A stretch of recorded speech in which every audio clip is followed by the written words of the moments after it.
Bien, entonces nuestro paciente llegó al pabellón y vamos a hablar un poco de las precauciones estándar que vamos a tener en relación a el abordaje que tiene el personal de salud con el paciente.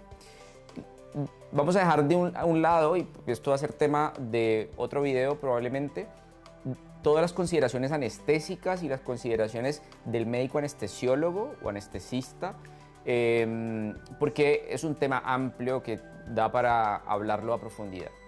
Pero ¿cuáles son esas precauciones estándar que tenemos que tener con nuestro paciente? Ya hemos hablado un poco de todos los aspectos importantes en relación a la bioseguridad, pero hay un aspecto súper importante que hay que tener en cuenta y es el lavado de manos. El lavado de manos que en realidad es una práctica que deberíamos tener los trabajadores de salud en general cuando vamos a enfrentar cualquier paciente, en el pabellón se hace muy importante. Porque uno de los objetivos del pabellón o de la sala de operaciones es evitar o minimizar el riesgo de las infecciones de sitio operatorio. Y este concepto es muy importante, el concepto de infección de sitio operatorio es fundamental. Y por eso todas las acciones que vayan o que enriquezcan la minimización o la disminución de la aparición de estas infecciones, pues son medidas súper importantes. Entonces, vamos a tener en cuenta el lavado de manos como primera acción fundamental, y es muy importante que entiendan que hay unos momentos. La Organización Mundial de la Salud recomienda que los momentos cuando vamos a lavarnos las manos están determinados y son 5. Y es relativamente sencillo. Nos lavamos las manos antes de la atención del paciente, antes de tocar al paciente, después de tocar al paciente, es decir, antes y después, muy fácil, antes y después de interactuar con el paciente. Cuando voy a tener contacto con fluidos o he tenido contacto con fluidos, debo lavarme las manos, esto es muy importante. Cuarto, cuando tengo contacto con la cama del paciente o con los elementos que el paciente está usando, y esto incluye la cama del paciente en caso de la hospitalización, el velador, la mesa de noche que está cerca al paciente o que es para el paciente, la manipulación, o si yo toco estos elementos hacen que yo deba lavarme las manos. Y el último momento, quinto momento, es cuando después de realizar procedimientos invasivos.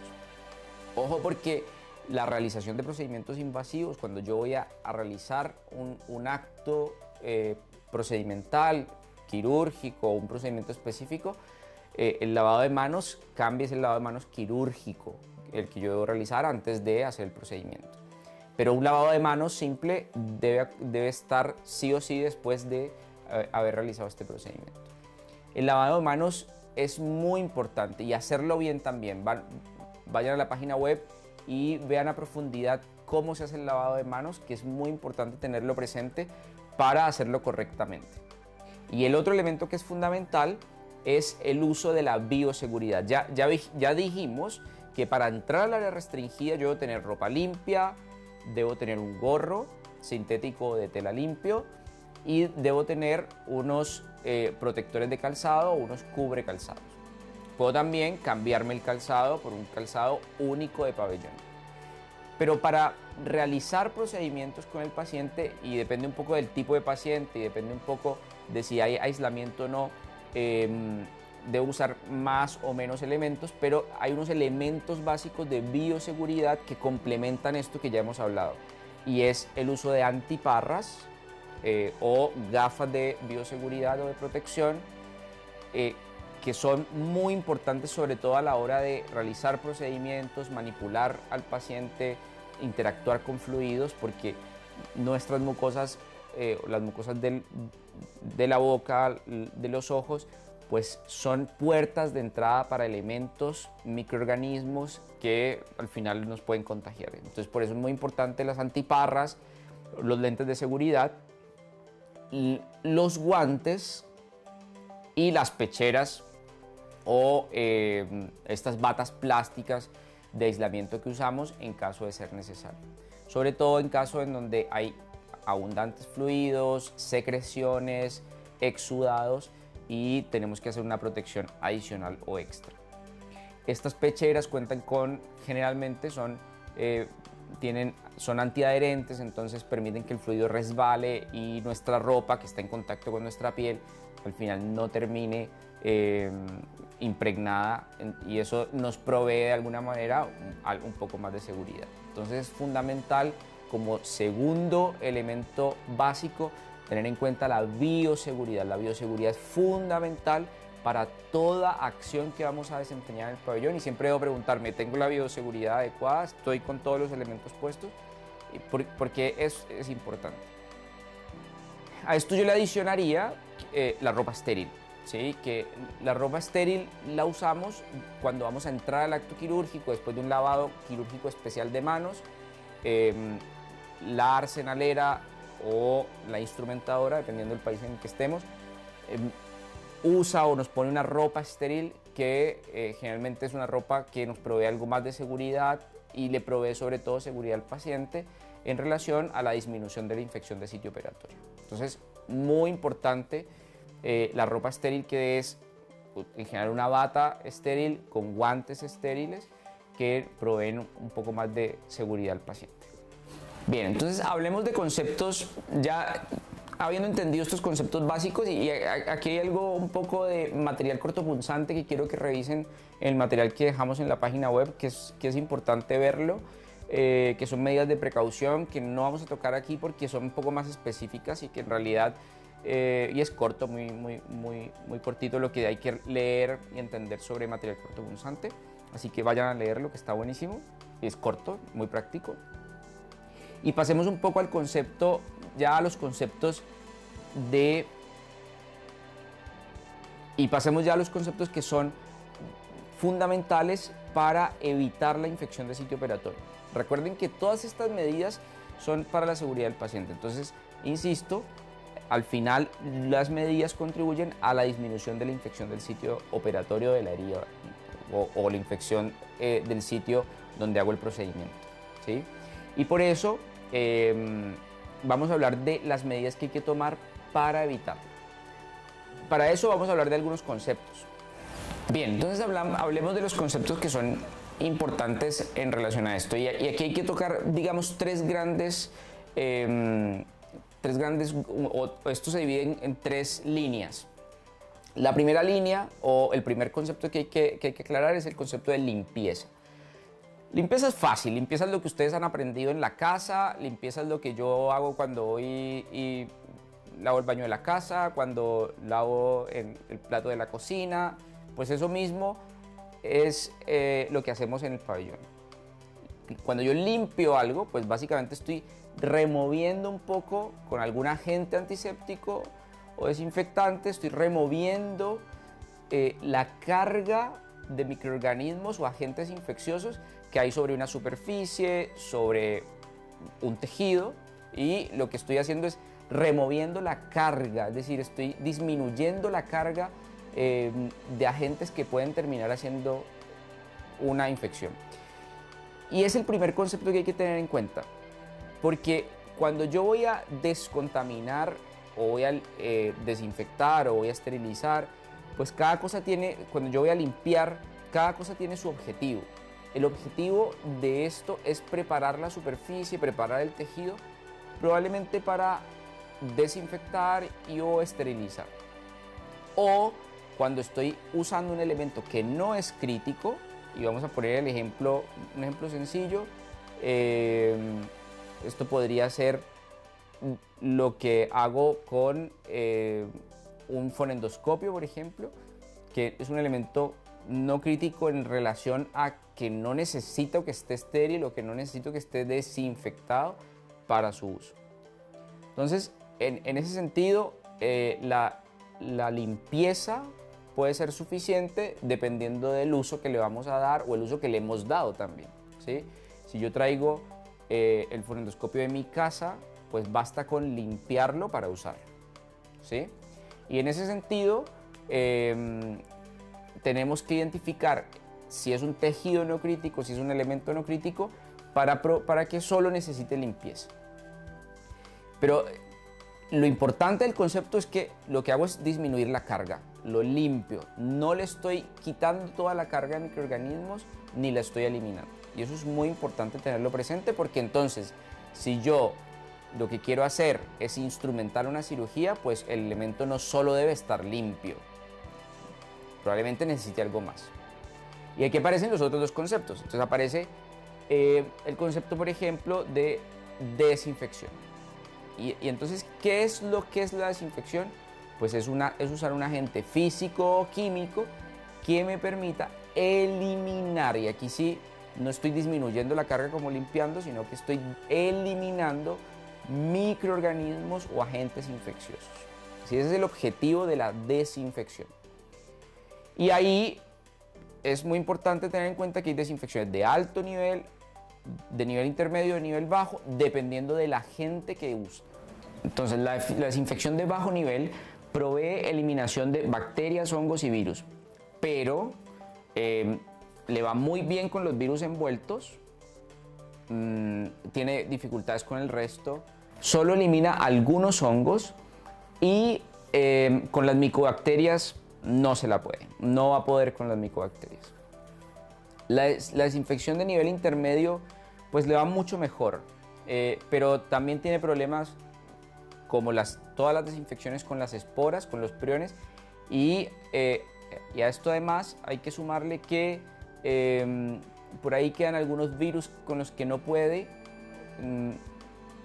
generalmente son virus no envueltos, y la desinfección de alto nivel pues puede casi con todo, excepto con las esporas y los priones, ¿sí? Es por eso que el ejemplo clásico en el que usamos una desinfección de alto nivel pues es el endoscopio, ¿sí? El endoscopio para la endoscopía o endoscopia digestiva alta, pues puede ser una desinfección de alto nivel, porque la verdad es que la presencia de esporas o priones pues está determinada, digamos, yo me puedo enterar de ello con el tipo de paciente que tengo enfrente, y además son infecciones infrecuentes, son partículas infrecuentes. Entonces, una desinfección de alto nivel para un endoscopio que va al tubo digestivo, que es una estructura que generalmente tiene su propia microbiota intestinal o sus propias bacterias, pues no hay tanto drama, no hay tanto problema, ¿no? Entonces, ahí me sirve perfectamente la desinfección de alto nivel. Y hablemos ya del proceso espectacular, o el mejor proceso es el proceso de esterilización. El proceso de esterilización elimina todo, incluyendo priones, esporas, y de ahí para abajo bacterias, hongos, virus, parásitos, todo lo que se atraviese. Y es por eso que la esterilización, que es un proceso igual, físico, químico, mixto, que puede ser con temperatura, es decir, que tengo diferentes tipos de esterilización, pues lo que van a lograr, lo que van a garantizar es que el elemento que estoy esterilizando para usar con el paciente está libre de cualquier agente infeccioso. Y es por eso que para nuestras cirugías, para los procedimientos, todos los elementos que yo voy a usar deben estar estériles, ¿sí? Y eso es una precaución súper importante. Quiero que vayan a revisar, porque la esterilización, hay muchos tipos de esterilizaciones y hay muchos tipos de indicadores para la esterilización. Es decir, cuando yo someto un elemento a un proceso de esterilización, debo asegurarme de que lo está, y por eso hay unos marcadores o hay unos indicadores que conocemos como controles también, que me garantizan, o que le garantizan al cirujano, a la arsenalera o a la instrumentadora, que este elemento que estoy tomando, que estoy revisando, esta caja que estoy abriendo, donde están todos mis elementos, efectivamente está estéril. Es decir, estoy tranquilo de que no hay ningún microorganismo ahí metido. Y esto se garantiza a través de estos controles, que estén virados, que estén adecuadamente procesados, y eso me da la tranquilidad absoluta. Entonces, ¿cuándo limpio? Para recapitular, ¿cuándo limpio? Cuando tengo un elemento no crítico que no requiere o que no va a estar en contacto con mucosa o tejido del paciente. ¿sí? Cuando desinfecto, cuando voy a hacer algunos procedimientos, ejemplo, voy a hacer una curación de una herida, cuando voy a hacer una endoscopía, por ejemplo, una colonoscopía, entonces ahí desinfecto. Y la desinfección sugerida, por ejemplo, para los procedimientos endoscópicos, para los endoscopios, pues es la desinfección de alto nivel. ¿Y cuándo esterilizo? Cuando voy a llevar a cabo un procedimiento quirúrgico o un procedimiento invasivo. Los elementos que ahí utilizo son estériles, ¿sí? Hablemos ahora un poco de dos conceptos más que están muy unidos a estos conceptos de limpieza, desinfección y esterilización. Y es el concepto de asepsia y el concepto de antisepsia. Entonces, ¿qué es lo que es la asepsia? Pues la asepsia es la ausencia total de, y aquí hay la palabra, el origen etimológico, digamos, es a de ausencia y la sepsia, ausencia de sepsis, la ausencia total de microorganismos capaces de infectar, ¿sí? Eso es asepsia. Entonces, cuando yo llevo una superficie o un tejido a condiciones asépticas, es llevar ese tejido o esa superficie a condiciones en donde no me pueden infectar. ¿Y qué es lo que es antisepsia? Pues ya es usar generalmente un producto, que son antisépticos, para lograr evitar la sepsis o evitar la infección. Y aquí, cuando digo sepsis, no me refiero al concepto grande de sepsis del paciente séptico, sino está más cercano al concepto de infección, de infectar, a la posibilidad que tengo de infectar. Entonces, es evitar mediante un producto antiséptico la infección. Y es por eso que uno, cuando quiere hacer un procedimiento, generalmente busca estar en condiciones asépticas con elementos o con sustancias que me proveen antisepsia, ¿sí? Y entonces aquí aparecen los famosísimos antisépticos. ¿Qué son los antisépticos? Pues son estas sustancias que a través de procesos químicos o físicos o ambos me permiten llevar una superficie o un tejido a estas condiciones en donde no voy a infectar. Hay varios antisépticos. El más conocido probablemente en el mundo es el alcohol, ¿sí? El alcohol que usamos, el alcohol sanitario que usamos para procedimientos en salud, que tiene diferentes porcentajes, pero en general es un muy buen antiséptico. Tiene muchas ventajas, es muy seguro, es de fácil acceso, lo conseguimos en todo lado y tiene una desventaja en relación a su uso, y es que su vida de acción o su tiempo de acción es muy corto. Entonces lo puedo usar, funciona bien, pero tengo que tener en cuenta que no se acumula, su acción no se acumula y sobre todo su efecto es muy rápido, ¿sí? Es decir, actúa y deja actuar y para. Es decir, después, si tengo contaminación del área, debería volverlo a hacer porque no tiene efecto acumulativo y su vida media, su tiempo de acción es muy cortito. Bien, el segundo antiséptico que es ampliamente conocido y muy usado y tradicionalmente usado es la povidona. La povidona, que aún hoy día usamos, es muy bueno es muy buen antiséptico. El mecanismo de acción tiene que ver con lisis osmolar, es decir, lisa la célula por gradientes osmóticos. Al final la célula termina rompiéndose, me refiero a las células bacterianas o de los microorganismos a los que ataca.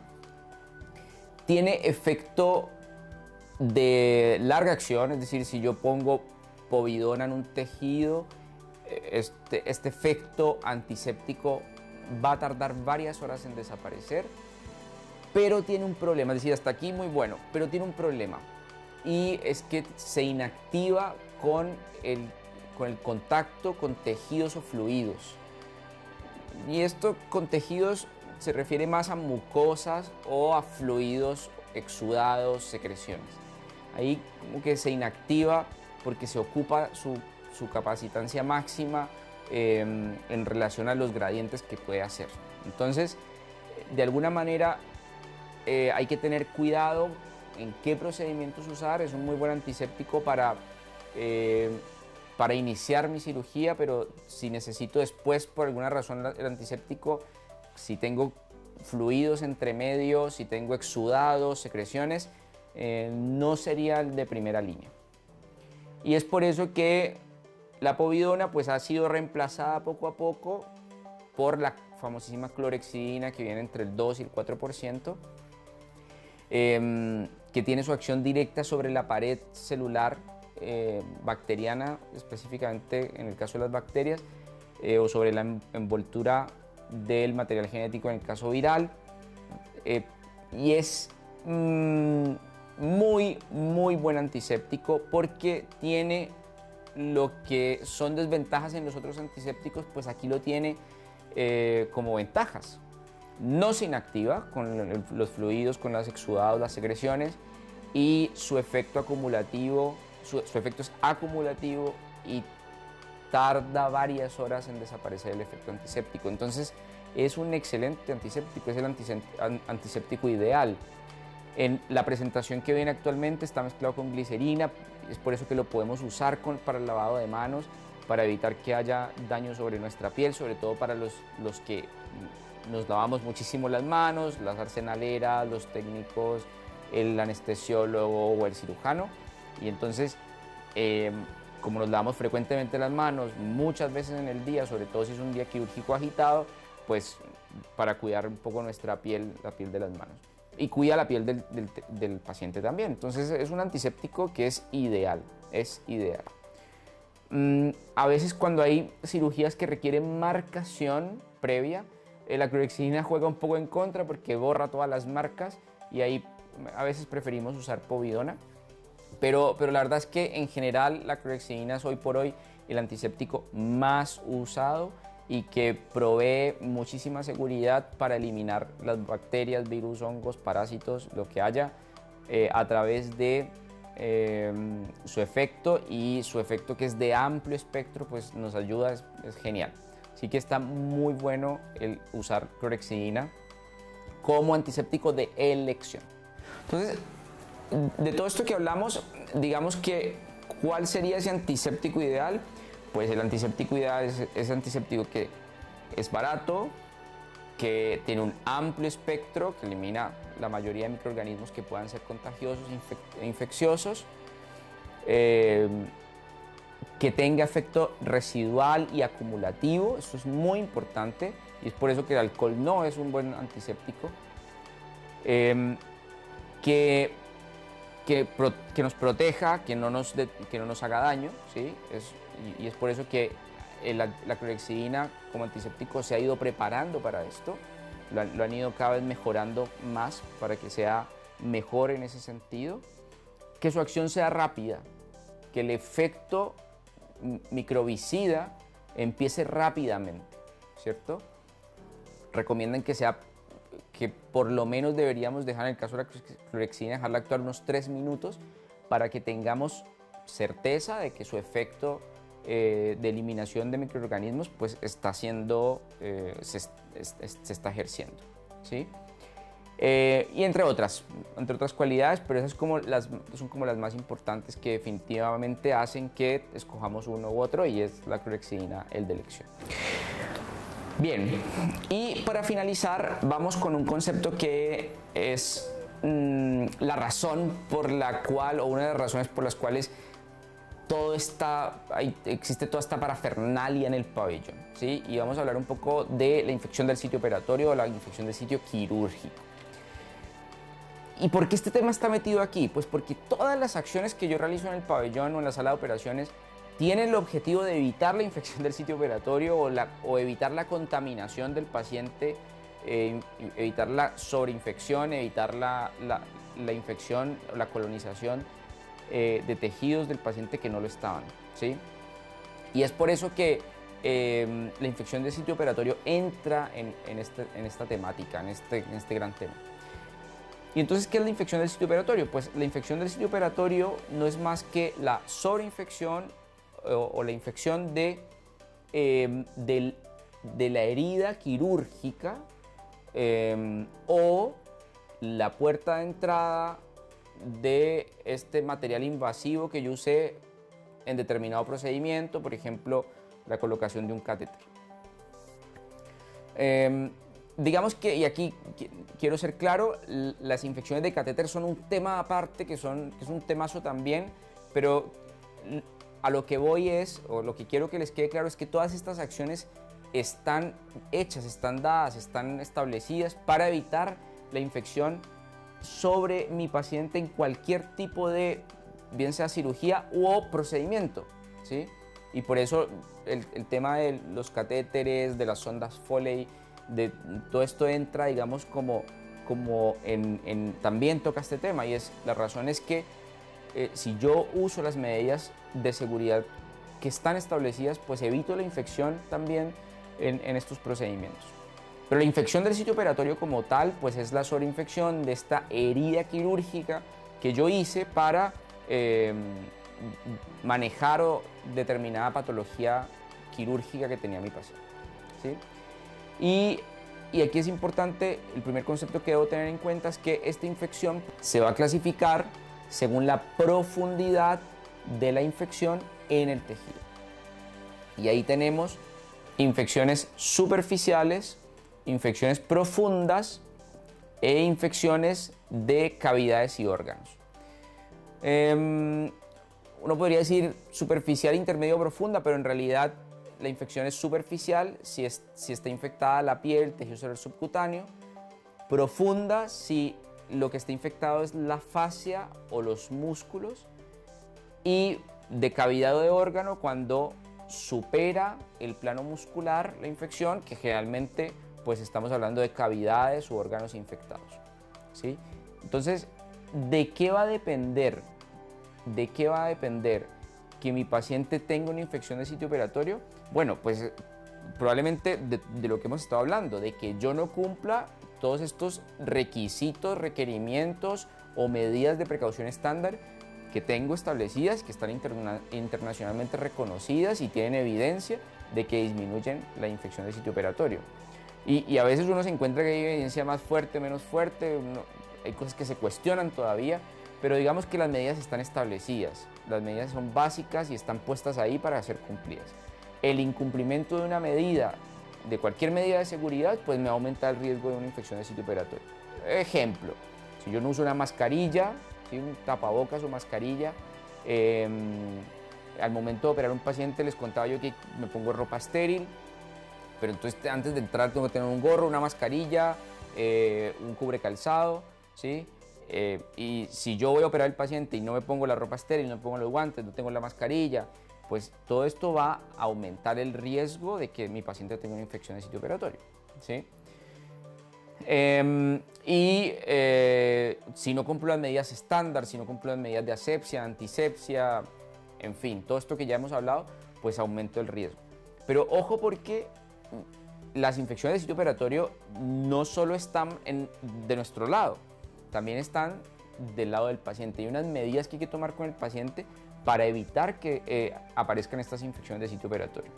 Una de ellas y una de las acciones que cambió por completo la aparición de infecciones de sitio operatorio es el uso, por ejemplo, de antibiótico profiláctico. Entonces ya nosotros sabemos que entre 30 y 60 minutos antes del procedimiento quirúrgico yo debería colocar un antibiótico profiláctico para evitar la infección de sitio operatorio. Es una sola dosis, 30-60 minutos antes de la cirugía, y con eso tengo para bajar en un porcentaje no menor las infecciones de sitio operatorio. Y eso está demostrado, tiene evidencia fuerte, y es una medida que se aplica hoy en día en todos los centros en donde se hacen procedimientos quirúrgicos, ¿sí? Ojo, porque a veces evitamos no aplicamos esta medida, y es cuando, por ejemplo, el paciente está con un tratamiento antibiótico establecido, y es aquí cuando tal vez no es necesario dar un antibiótico profiláctico, el paciente está en un tratamiento, entonces aquí podríamos evitarlo. Pero si es un paciente ambulatorio o el paciente que viene de urgencias, que va a ser operado, obviamente requiere una dosis de antibiótico profiláctico. Y eso cambió un poco el destino del asunto. Y hay algunas medidas en el paciente que nosotros aplicamos también a la hora de llevar a cabo un procedimiento quirúrgico y que evitan un poco esta infección de sitio operatorio. Repito, estas sí no con una evidencia tan contundente, pero que están en las guías más actualizadas o que nos recomiendan para evitar la infección, para evitar este tipo de infecciones. Y es, por ejemplo, que el paciente tenga una ducha o una limpieza de su cuerpo en general antes del procedimiento, el uso de antisépticos tipo clorhexidina, por ejemplo. Ojo que y aquí hay un concepto importante. Nosotros antes o un tiempo atrás, algunos años atrás, se rasuraban los pacientes para que nuestra área de incisión pues se viera o estuviera visualmente más limpia, pero nos dimos cuenta que rasurar a los pacientes produce pequeñas micro lesiones en la piel que lo que hacen es aumentar el riesgo de tener infecciones de sitio operatorio. Entonces ya no rasuramos a los pacientes. Hay un concepto que aparece y es el concepto de devellar o cortar el vello, sencillamente. Y eso se hace con unas máquinas especiales para corte de vello sin rasurar necesariamente al paciente. Y eso es muy importante.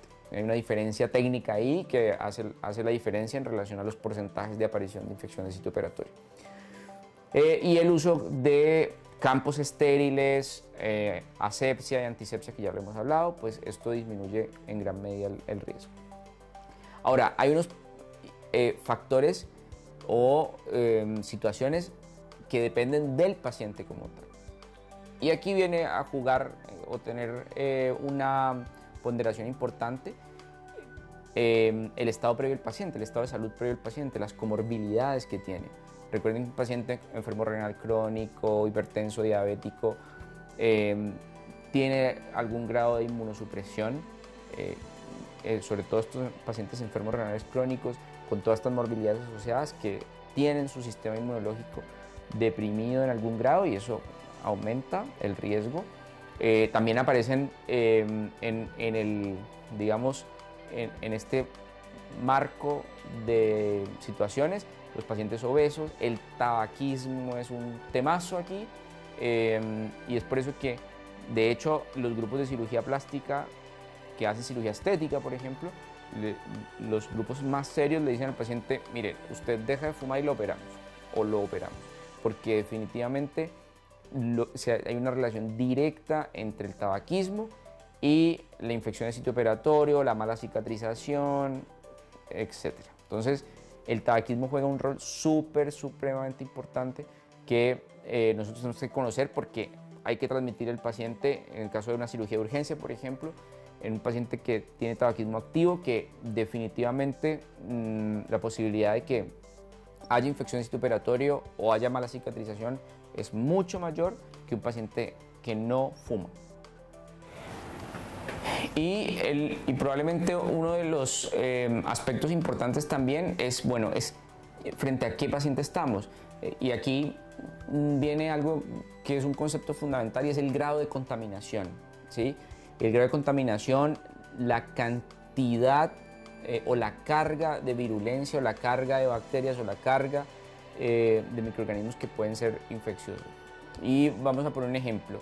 No es lo mismo abrir una cavidad, hacer una laparotomía y cerrarla sin haber manipulado ninguna mucosa, no haber abierto una asa intestinal, porque en definitiva tengo un procedimiento limpio, no he abierto ninguna mucosa y esto hace que de alguna manera no tengamos, y aquí quiero aclarar, no he abierto ninguna mucosa del tracto digestivo, entonces no tengo contaminación, estoy en una cavidad estéril, está todo cerrado y ahí no hay microorganismos que me vayan a infectar o me vayan a proveer un riesgo adicional.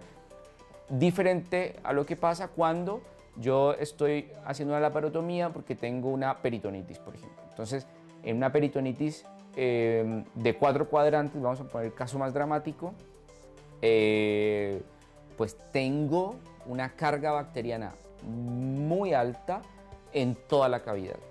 y el riesgo de que por más precauciones que yo tenga, de que esa herida se me infecte, pues es muy alta, porque definitivamente, por más que haga un lavado exhaustivo con 3, 4, 5 litros de suero fisiológico en la cavidad, pues es muy difícil arrastrar y eliminar todos los microorganismos que pueden ser infecciosos. Y si a eso le agrego que mi paciente está en estado séptico, que está comprometido en su estado sistémico, que está con vasoconstricción generalizada porque tengo un vasoactivo, pues todo eso agrega un porcentaje más a este riesgo que tiene mi paciente de estar infectado. Ya lo hemos hablado, pero quiero tocarlo como un punto aparte, y es el paciente diabético. No sé bien que el paciente diabético, y sobre todo el paciente diabético descompensado, pues tiene un altísimo riesgo de que su herida esté infectada. Sobre todo este paciente que no se cuida, que está fuera de control médico, y eso hace que tenga un alto chance, o más bien, más que un riesgo elevado, o un riesgo más elevado de infectar su herida operatoria. Y el otro concepto que entra a jugar un papel importante, yo también lo hablamos, pero quiero tocarlo aparte, es el paciente inmunosuprimido.